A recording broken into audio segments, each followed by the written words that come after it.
Yo, what's poppin', guys? You got your boy Nandra here. Welcome to another video. So for this video, this is gonna be sort of a two-part thing. So, as you may or may not know, one of the Runecraft legendaries got revealed yesterday. It's I think it's called the English translated name is Storyteller of Fate. It's a 4 mana 2/3, evolves into a 4/5, and then to choose, either put what is essentially a Fate's Hand into your hand, or put what is essentially one of the strongest newer wincons in the game, which is the Prediction of Rune. Prediction of Rune is a 15 mana spell which can get spell boosted down to 0. It says give your opponent the following emblem. At the end of their turn, they take 7 damage. Just 7 damage just period, just right to the dome. Every single turn when they end their turn, which is a very, very strong win con, just because like it means that like you guaranteed essentially you win the game in 3 turns or less, unless they have like some way of constant healing, or unless they have some kind of like damage prevention. But like only I think 2 or 3 classes have like damage prevention. So most times the person's usually just dead either that turn or the turn afterwards. Anyway, so when that card first got revealed, that kind of brought me to thinking that, okay, well, how strong is spell boost in the current game state? As in, like, how strong is it how strong will it be in dawnbreak nightedge? Now, from there, what I decided to do is I decided to go ahead and quickly build a list in order to go ahead and try to test this. So I'll go ahead and cover the list. I'll go ahead and show you guys a condensed view of the list. Alright, so mind you, this is not. I predict this list to not be anywhere like this once Dawnbreak comes out. This is just what I wanted to do in order to practice or try to get an idea of how good spell boost is. So we'll go ahead and we'll get on the list. 3 insight.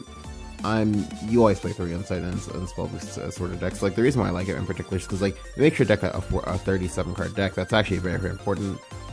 Just for getting better percentages on all of your like top decks and all of your outs, things like that. It's really, really strong, and it's one of those like heavily underrated sort of things in Shadowverse. 3 Mystery Knowledge. So the big thing about this deck is that like you're gonna want a lot of like cheap spell boosts, and Mystery Knowledge is great because like Mystery Knowledge for 3 mana, you get 2. Yeah, for what is essentially 3 mana, you get 2 spell boosts and possibly either a ward or a removal spell. Both of these are pretty nice. Granted, I don't really like. I would have preferred that this was like a choose effect, and that would have been put over into the next set. That would have made this card a lot better, also a lot stronger. But you know, gotta take what you can get, I guess. So your Happy Pig. So Runecraft doesn't really have like that good of 2-drops. They just don't like, and they're also losing a lot of 2-drops as well.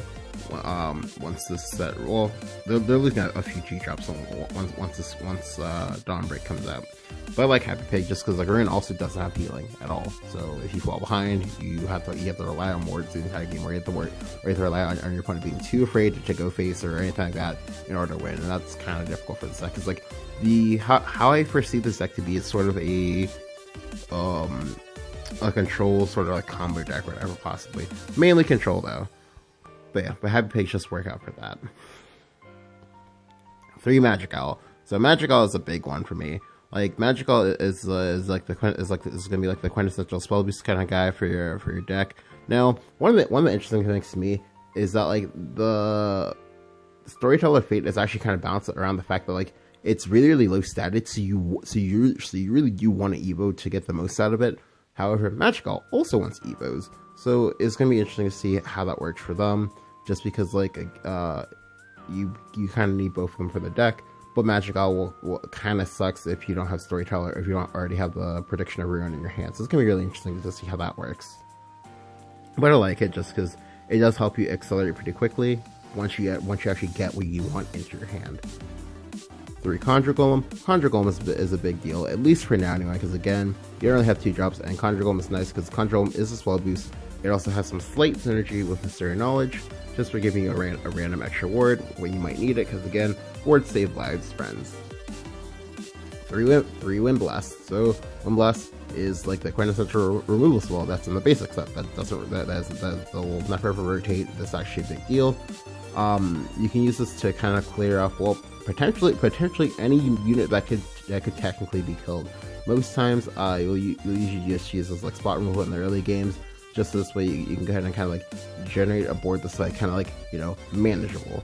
Now, losing piercing rune does hurt quite a bit, and we're gonna see. I guess we're gonna like wait and see if they decide to like fix that or anything like that. I don't think that they will, or at least if they will, they haven't shown us yet what it's going to be. Although, I would assume it's probably going to be the whole where you have like possible Mysterian missiles that you can get, which, you know, that's not the worst thing, but at least having like a temporary removal that you just have in your deck is a lot better than what you can maybe generate.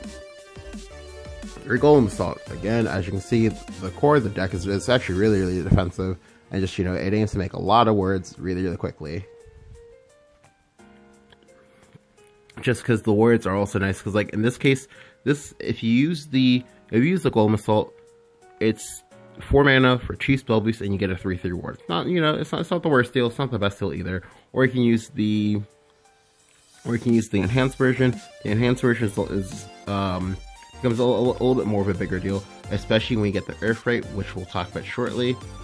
Just because being able to just like generate card advantage, and also being able to generate a lot of 3 HP wards is really cool.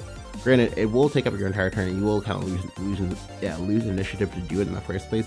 But generally, I find that if you can kind of, you know, control the board and make sure it doesn't get too out of control beforehand, that you're usually gonna be fine just like dropping these wards, because most times most decks don't really have like the AoE that they need to get rid of this, so they have to like go ahead and fair trade into you, which buys you a lot of time. It essentially buys you the time back that you spent to do this in the first place, while also still spell boosting you a bunch of times in the process, which still, you know, ultimately accelerates your game plan.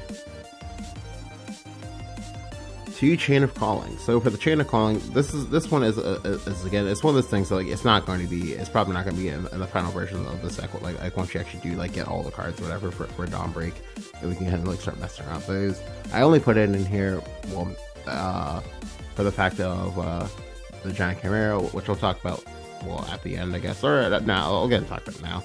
So in order to actually track the usefulness of a spell boost, or I guess in order to like actually figure out like a counter or whatever, I wanted to have something that I can hold on to a lot of spell boosts. In this case, Giant Chimera. I would have used D-Ship, obviously that requires me to play Unlimited. I'm not going to play Unlimited in order to test this, because that's not actually like a fair assessment. Granted, the Giant Chimera isn't also a fair assessment. However, I just need to start counting from 4. If I have the Giant Chimera in my hand on 1, I just need to start counting from 4, and so on. And it just makes tracking that like significantly easier. Oh, also it can search me for my Oz as well as my Owl, and that's as well as Chimera, and that's pretty big deal as well. 3 Silent Laboratory. So the Silent Laboratory is just, again, the whole 2/2 thing. You need 2/2s in order to not fall behind, and or like let you do like greedy shit, such as like, for example, playing Concentration, playing Mystery Knowledge, playing Insights, things like that. You might think that the Earth Sigil is like useless, but I do have five different ways to actually get rid of the sigil if I need to. Most times you're not going to need to, but well, sorry, I lied. 7 ways actually to get rid of the sigil, which is kind of cool. Oh, it also gives you possibly a Clay Golem, which again has some like slight synergy with Mystery Knowledge if you in fact roll the Clay Golem and also roll the well, sorry. If you roll the, yeah, if you roll both the Clay Golem and you also roll the shield, or circle. Sorry. 3 Concentration. Again, your rune craft you need to draw. You also again, like it's probably shield. It can also potentially heal you for 1. Draw you 3 cards. Really nice. Really solid card. I'm pretty sure you're probably gonna play a lot of Concentration before it rotates, I think, and just like these spell boost type decks, just because like it helps you regain the cards that you lose when you're like spell boosting things. 2 Fall from Grace. So the Fall from Grace thing is actually a bit of a big deal. So one of the things that's like kind of interesting is that like Runecraft doesn't really have that much in the way of hard removal. Oh, the spell boost versions don't have that much in the way of hard removal. Like the only things you have are Fire Embrace, which actually Fire Embrace and the list I'm trying to make isn't actually that good because of the fact that Oz doesn't reduce spell boost cards. whereas like Falcon Grace is actually decent. Like it's not the best, but you know, it's decent. The heal is negligible just because like just because in the ideal version of this deck or whatever, I'm dealing 7 damage to your face every single turn. Like one heal doesn't out heal 7 damage. It doesn't work that way. The other thing is that you can use this to play with Oz, which is another big thing, which we'll talk about shortly. But yeah, like just solid card. It also helps you get rid of like possibly annoying amulets, like for example, things like say Durandal and just the sort of things like that, possibly if you need to. But mainly you're just using it as like as giant creature removal. 3 Wizardess of Oz. So the Wizardess is actually a big thing. So for me, like when I was initially thinking about the deck, what I was thinking about is that like you want to try to get like 11 to 14. So you want to try to get like 11 to maybe like even like 14 spell boosts or whatever, maybe even like a 15. But generally about like 11 to 12 spell boosts or whatever. So basically you want to be at around like turn 8 or whatever, maybe possibly turn 9. And you'll want to go ahead and go Oz, play a bunch of spells, then play the zero cost zero cost prediction of ruin in the same turn. This way you kind of put your opponent into a very, very sort of checkmatey situation, because they not only have to deal with the nonsense of whatever Oz did, they also have to deal with the whole there's a prediction of ruin on top of me. I have to end the game either this turn or next turn, or I die. Possibly sometimes, you know, like the same turn or whatever, like they can die or whatever. Like it just generates a lot of space for you and whatnot, because there are a lot of really, really crazy spells. Like, well, I say crazy, but there's not like, you know, that many crazy, but there's a significant amount of spells they can like play with Oz that can generate the spacing for you that you need for the prediction of ruin, which is why I decided to play it. Now, granted, again, I don't even know if this will be like the final thing, because we haven't even seen the second Runecraft Legendary, so I don't know what it does. It might be for Mysteria, it might not, it might be for something else. Who knows? I don't know. But the Oz in this deck, at least, it seemed pretty cool, so I decided to just, you know, roll with it. Now, again, like I said, I might switch it up. I might not. I don't know yet. I will probably let you guys know around maybe like week 4 if someone like reminds you in like the comments by then. But assuming, of course, you guys remember. 2 grand summoning. So again, it's one of those things that I was talking about when I was talking about the Oz. Just one of those like Oz into grand summoning is one of the most bullshit things you can do in a lot of game states. Just because like especially if you're able to like pair removal in the same turn with the Oz. Like for example, potential combos I'm thinking about is like possibly like say Staff of Whirlwinds is like Oz, Staff of Whirlwinds into like grand summoning, just kind of, you know, possibly full clear the board. They make a lot of words to then prevent the Oz from dying, so you get to keep your like 1-cost spells or whatever, and just, you know, roll with it. It generates a lot of spacing for you, because again, you get 2 different wards. They possibly get buffed up to being a 4/3 and a 1/2, and also like a 3/2. And then just also, it's basically just say, oh, okay, well, I can't die this turn, which is a very, very big deal when there's the whole, oh, well, your opponent has a turn or 2 to kill you in ideal situations. I only put 2 grand summoning, but like you could possibly get away with like playing 3. Just I didn't want to do 3 just because like it's only great when you're playing it off of Oz. If you have the hard cast, you feel really bad about it. So, damn. 3 Chimera. Chimera is one of those cards that like you're going to see a lot of this until it rotates. So I believe it rotates next set. Or sorry, not next set. The set after next. Just because it's a very, very strong tempo removal spell, tempo removal creature, and just like being able to come out, deal 4 damage to a creature, probably kill it, evolve, and be a 6/6 that kills something else. That's really strong. That's really, really strong, and it's great when you combo it with say stuff like Grand Summoning, stuff like the Oz. Like just being able to like play a bunch of spells, then play Chimera, and then get rid of something or whatever. It's really, really strong, because like if you have like multiple Oz in your hand, it helps make the second Oz better. You just like drop a crescendo of Oz onto people, and you should just kind of like win games that way. It's really strong. I definitely expect Chimera to see play. Expect Baby Chimera to see play this next set.